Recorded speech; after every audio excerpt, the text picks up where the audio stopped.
So you ran out of filament on your K1c, k1max, k1. We'll go step by step here. So I like to remove this tube, push down on there and pull on the tube at the same time, and it'll release the tube. Come down here and you want to retract. Okay, once that is done retracting, should be any second now.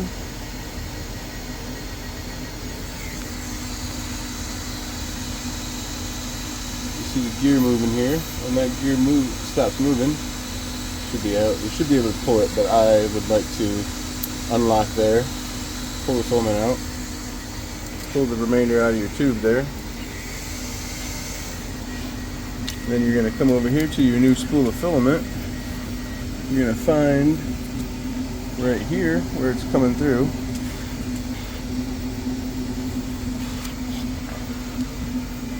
Alright, so there it is. Don't let this go when you clip that loose. Make sure you don't let that go.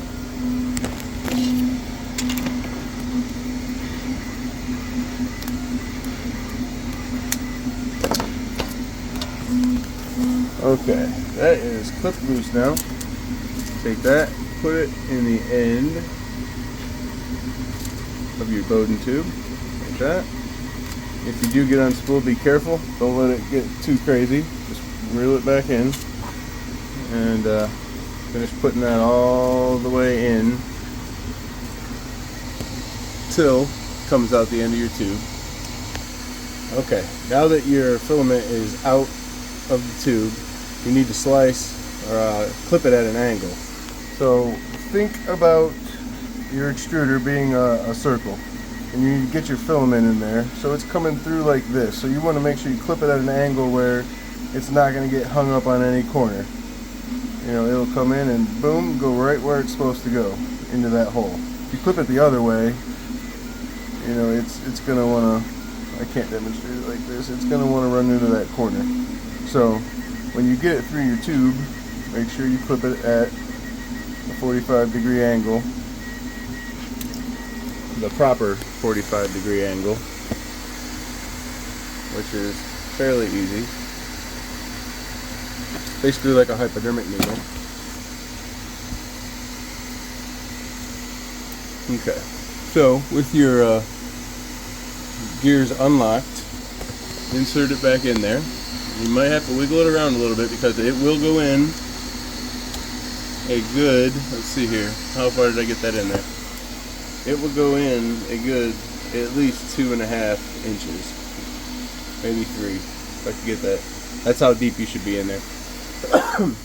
If you can't get that in there that deep, then the extruders are going to struggle getting it in there, and you're going to end up grinding your filament away into powder, and then you'll have bunch of powder inside your extruder gears here, and you need to take this off, and you need to take this off and take your gears out and clean it. So what I just did there was put that, insert it all the way in. Alright, don't grab it all the way up here and force it. Make sure you're always supporting it because it'll snap and then you got whole other problems.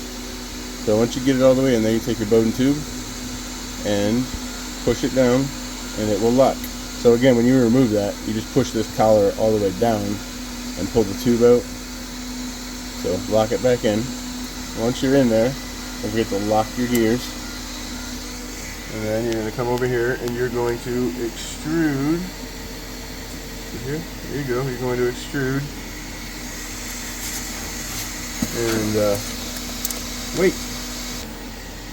Okay, your extrusion is finished, so remove that, inspect it, make sure it looks good, nice and smooth, doesn't look wispy or anything, it looks really good.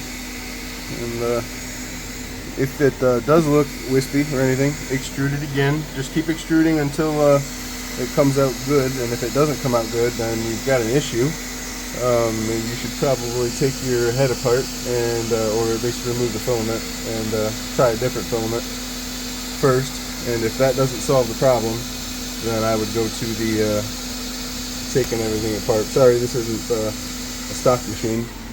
My other machines are running right now, but one thing that I did forget to mention was where we clipped it, always remove this, because that will cause you to get hung up. And when you're feeding into the machine, always think about the angle that your filament is coming off. You always want it to be pulling from underneath, so it pulls out of the spool correctly, and it will trip your runout sensor. So hopefully that helps some of you, and then you go home and you click here and you hit resume. And I always like to hang around and make sure that everything is operating correctly. When you're loading this spool, always make sure you don't ever let that end out of your fingers, or make sure it's secured through one of these holes or a clip, because it will cross itself and it's really hard to notice right now.